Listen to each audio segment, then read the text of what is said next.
I think a lot of the uber geeks that come into the community are very attracted to day game because they're like, it's free. I don't have to drink. I don't have to go to clubs, and I can just go and, spam approaches and yeah, that's the wrong energy to have. I mean, it can help for getting over approach anxiety maybe, but other than that, the girls can tell pretty quickly that like you're that guy. So Yeah, we'd be doing some strange studies on this. We found that day game is actually the least effective pillar of game in terms of success rate. even compared to traditional online dating. Yeah, of course, because well, the thing with that is there's a misunderstanding. Like you can just call it online dating, but isn't social media online dating too?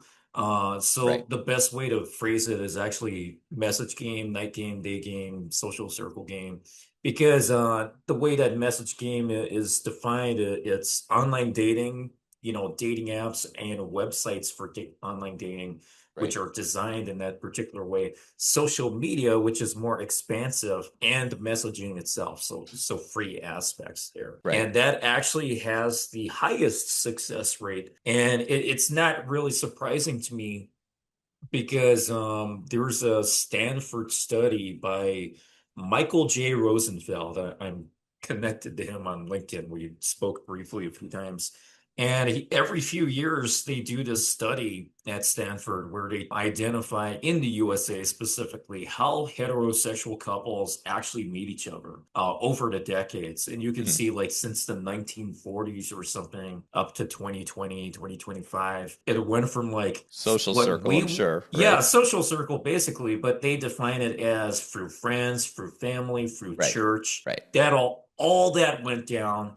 Bars went down and then kind of stayed somewhere because it's a bit mixed because some people would meet on the internet and then they would meet at the bar. So it Yeah. doesn't add up to 100% necessarily. Well, there was this crazy period from about 2000-ish to 2010 where bar game, club game was kind of at its peak. And that's when I got in the game, like 2005. But I turned 21 in 2001.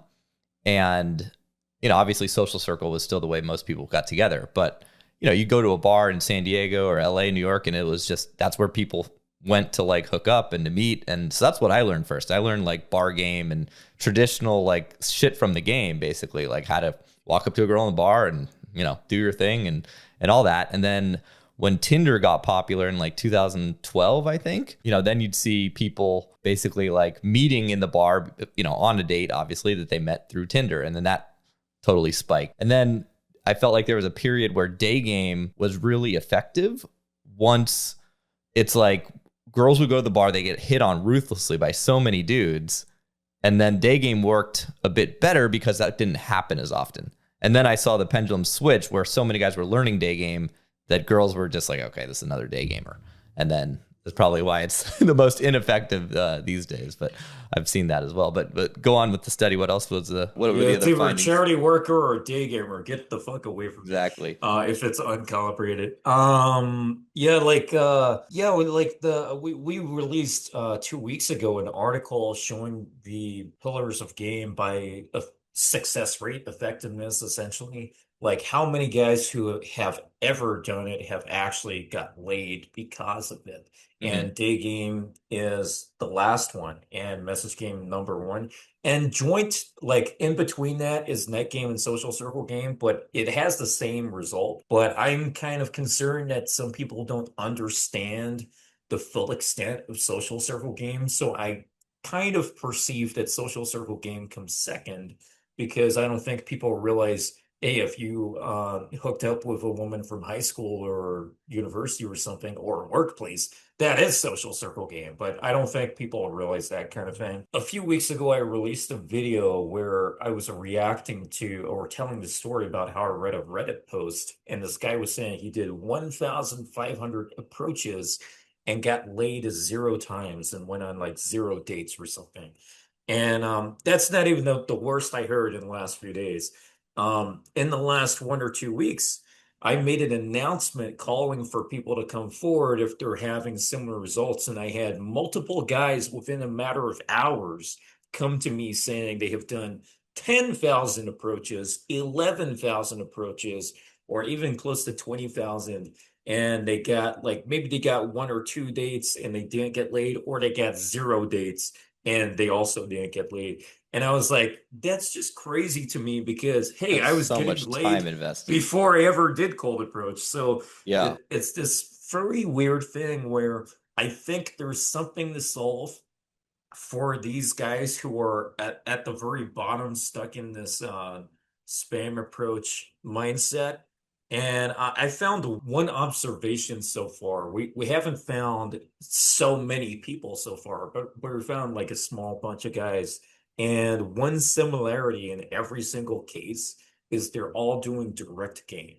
So Yeah. one theory I'm having so far, which I had before this was happening anyway, is that direct game, you're putting yourself in the position of being rejected. Whereas if you do indirect game, for example, just to help you guys watching visualize this, if you invite her to something like, hey, you want to come along to this mansion party, or it doesn't have to be a fancy mansion party. You want to come along to this milkshake place I'm going to, for example.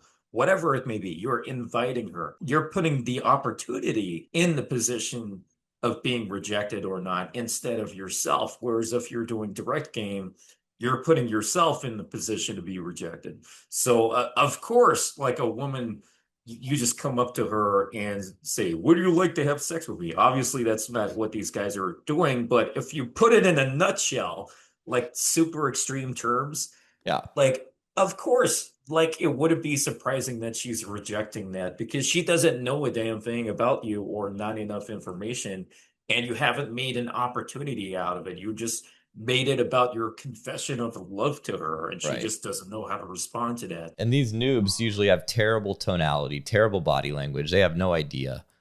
And they're asking her to make a decision like, hey, I saw you. You're so beautiful. Blah, blah, blah. And they make it awkward. And of course, she's going to reject that. Right. It's just too easy. Oh, sorry, I have a boyfriend.